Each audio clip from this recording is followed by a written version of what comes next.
Hey, how's it going? Josh here from Books by Josh, and welcome to episode 60 of the Books by Josh audio immersion. This episode is titled Should You Make a Product? What inspired me to do this? Well, over the years, I've had countless people come up to me and ask me if they should make a product. I had one person who wanted to do hoodies, another one that wanted to do a cup holder for your shirt. I had another guy who told me about his product, which was a boot sock. So, let's get started. The first thing you have to ask yourself when you want to start a product is, what are your intentions? What do I mean by what are your intentions? Are you going in it for the money? Do you want to help people? Do you just want to be cool? Do a Kickstarter, Indiegogo? What are you really trying to do with your product? And that's the main thing. A lot of people do it for the money. Money's great. But if you look at successful people like Elon Musk, sure, he has Tesla. He's not making much off Tesla. He's actually losing money, but he's trying to provide an alternative to gas-powered cars. And then you have the person who created WinRAR. He would be a multi-millionaire, if not a billionaire, for WinRAR, but he created the product and gave it away for free because he wanted an extractor that worked for every file type, and he knew the importance of it, and he gave it away for free. So, after you know your intentions, let's talk about the real bread and butter. Are you solving a problem, or is your product needed? If you're just making your own clothing brand, let's say, you're not really solving a problem. You're just putting your logo on something and selling it. Okay? There's already sweaters, socks, sneakers, everything's already there. So you're just making your own custom logo. It's nice and fancy, and some people might want that, but you're not solving an issue. And there's things like the bucket, a tool belt for a bucket. It is what it sounds like. It's an actual tool belt that goes on the bucket, and you can hold your tools in there instead of throwing everything inside the bucket, then having to dive into a bucket to find a hammer, a Phillips head screw, a T2 torque, It's on the side, and it makes life easier. It's a problem that nobody knew they needed. And once they found out, hey, wow, this is great. Or Apple, when they killed the headphone jack, they said, you know what? We're killing the headphone jack. Let's make our own wireless headphones that meets our standards. And guess what? That's why the AirPods are one of Apple's top selling accessories. Because it solved the problem nobody knew they needed or had. So, after you figure out if you're going to solve a problem, anything like that, let's talk about pricing. This is a major factor. What do I mean a major factor? Well, is it priced effectively? So if I could buy the same quality, let's say right now I'm looking at two mics on my desk. I have a Logitech G502, which was about $60, and then I have the Apple Mighty Mouse, which was I think $70 retail. The difference between the 502 and the Mighty Mouse is my 502 is wired. You can add custom waves, DPI profile, things like that is meant for gaming. Whereas the Mighty Mouse is priced a little bit higher, but it offers rechargeable batteries, gesture controls, things like that, and it's Bluetooth. And it pairs, once you pair it with one Apple device, it pairs on all of them because of the Apple ecosystem. So that means on my Mac Mini, which is right here also, even though I never paired it, it works there. So the features outweigh the price difference. Whereas if I was to say, hey, I have this non-name brand mouse that costs the same as your Mighty Mouse, buy this one. Why? It's not priced effectively, or the features don't outweigh the price, which is where it comes in to play, because certain things cost more because of the features. Like the iPhone Pro Max or the 11 Pro is more expensive than the iPhone 11 because the 11 Pro has the triple camera array. It has a OLED screen rather than the LCD, and it has a couple other things such as the finish on the glass and things like that make it more premium, and the stainless steel on the side rather than aluminum, it could take a hit. And the Corning Gorilla Glass 5 or 6 make it sturdier. So those are the things. So the features make it more expensive. Whereas products like the Galaxy Fold, you're literally just paying for a folding screen just to have, and the price isn't really justified there, the Razer phone. So, but when it comes to things like sneakers, Jordans are priced so much higher than, let's say, Under Armour running shoes or Under Armour regular shoes. My sneakers cost me $50. A pair of Jordans will be about $200. And why? Because of the brand. And that's the main thing. If you're not an established brand, you can't price yourself higher. So when you're getting in the industry, you have to price yourself competitively. And that's what Amazon did with the Amazon Basics. Amazon has their basic line of office supplies and cords and electronics accessories such as laptop stands, laptop bags that are cheaper, but they did what Sam Walton did. They're providing more items at a cheaper discount.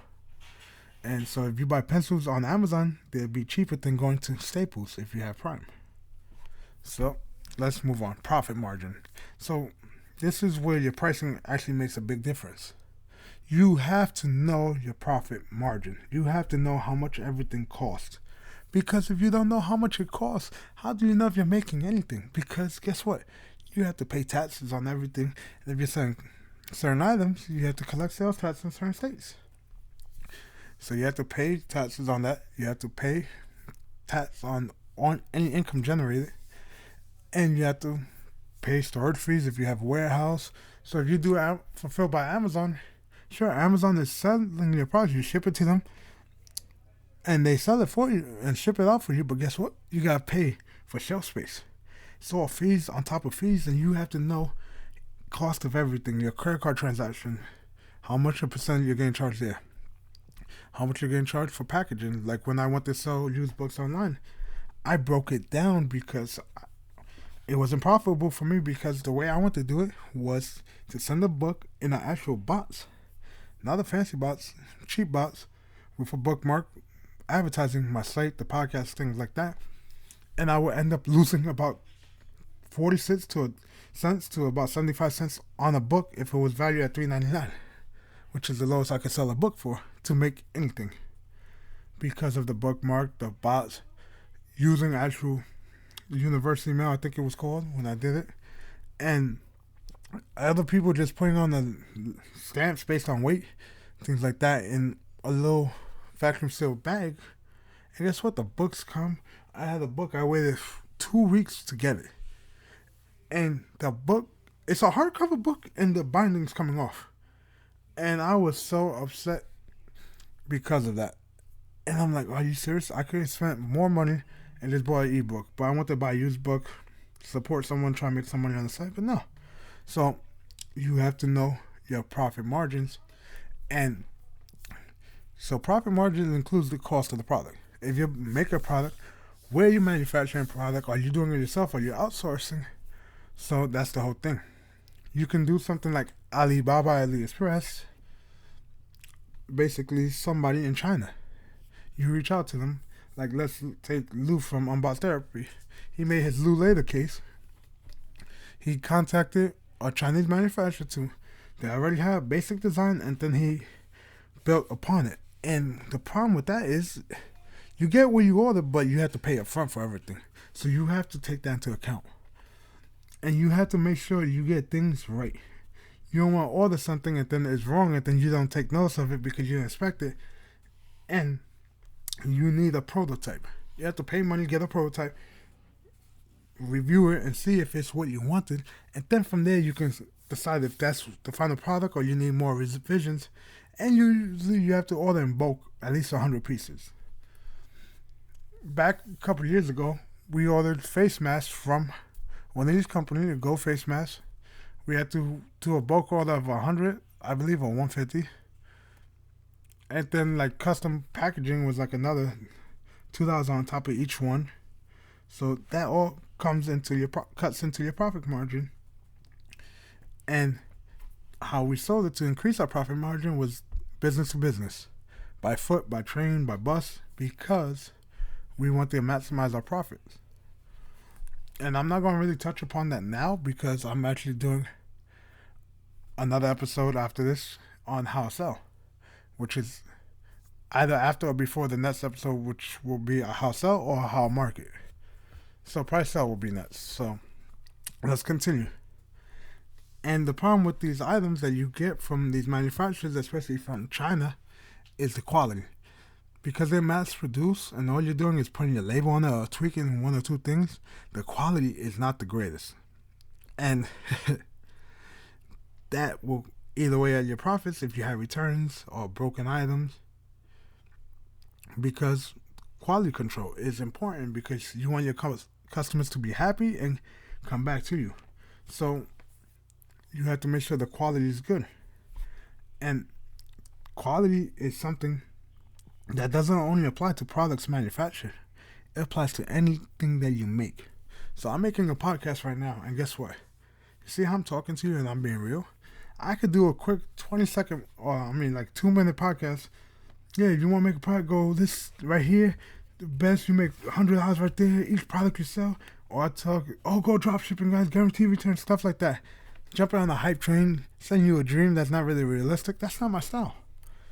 I want to make quality blog posts, podcasts, videos, which is why I haven't done videos in a while. Especially now. I'm all messed up, but that's besides the point. And it's like books. I'm a writer. I look at the books. Most of the bestsellers on Amazon right now for Kindle is like romance books. I could write one. I have an idea. That's on like my back burner idea list and plot points. But the thing is with that is it's all like billionaire, marriage for convenience, all these things. And then it changes to cowboys or whatever. They're chasing a fad. They're following where the puck has been. They're not going to where the puck is going, or whatever the Gretzky saying is. It's late right now for me. But you have to do it good. You have to do it right, I should say. Which is why I'm a big fan of the Apple ecosystem. Even though I've used Android, I have an Android phone charging like 5 feet away from me. I have a Windows PC right behind this laptop, but I still have a Mac Mini for my server. I still have a MacBook Pro, an iPad, an iPhone. I had 4 Android tablets one time, but it's because it works together, and that's the thing. Like I bought both SoundSport free for $250 before the price dropped to $200. Used it, and they'll cut off on me in the winter. Even though it was a good quality product, it wasn't the greatest. And my AirPods don't do that. And I paid $150 for my AirPods too. And also the Bose, the audio cut in and out. Mind you, nobody talks about this stuff. And that's the main thing. Your product has to be good. You don't want to have a Note 7 incident with the phone exploding. You don't want to release a Galaxy Fold that the screen just breaks. You remove a film or you just fold it too much. And the last thing that I want to talk about, if you should make a product, is your market. You have to know your market, your target audience. If you want to sell a clothing brand, know the market. Understand what people are buying. Don't start doing a whole design that's totally $720 or whatever. Total spin $180, whatever it is, from what everybody's buying now. Okay, I'm not saying follow the fads, but know your audience, okay? I'm not gonna sit here and sell a Louis Vuitton $600 wallet, men's wallet, in an area that they're buying 99-cent wallets, dollar store wallets, because it's a lower income family or a lower income neighborhood, or people that don't like fashion. You understand? Know your audience. And that's the main thing. People go and build a product that they cannot market to everyone or market to anyone because they go based on their preferences, not the audience, not the customers. And that's the main thing. You must know your customers. I can stand here and talk all night about customers and why they're always right. And even if when they're wrong, they're right. Because if you have no customers, you have no sales. You have no sales, you're in the red. If you're in the red, you have no business. And guess what? You're broke. Because you're just pouring in money, and you don't know why you're losing money. It's because you're not selling. You don't know your audience. Give your audience what they want. If you're going to make something put on Kickstarter, make it marketable and make it manageable. Okay? And have a business model that's going to generate a profit. Because look at Movie Pass. I don't know if you guys know about Movie Pass. It was a service. I believe I was paying $10 a month, and you could see any movie. There were some caveats. You couldn't see premium insurance like IMAX 3D, RDX, Real 4D, whatever. You couldn't do any of that. Or Dolby. And to check in, you had to check in within 200 feet of the movie theater. So you had to be standing in front of the movie theater to book your ticket. And guess what? It didn't guarantee your seat. I learned that with Wonder Woman. And the problem was the company was losing money. It was not profitable because they knew the market, but they gave it too cheap. It wasn't priced competitively. They didn't have a profit margin at all. And they were losing money. Whereas AMC, Stubbs A-List, started out, I believe, $17.95 or $19.95, 3 movies a week. And then any AMC, Priority Lane,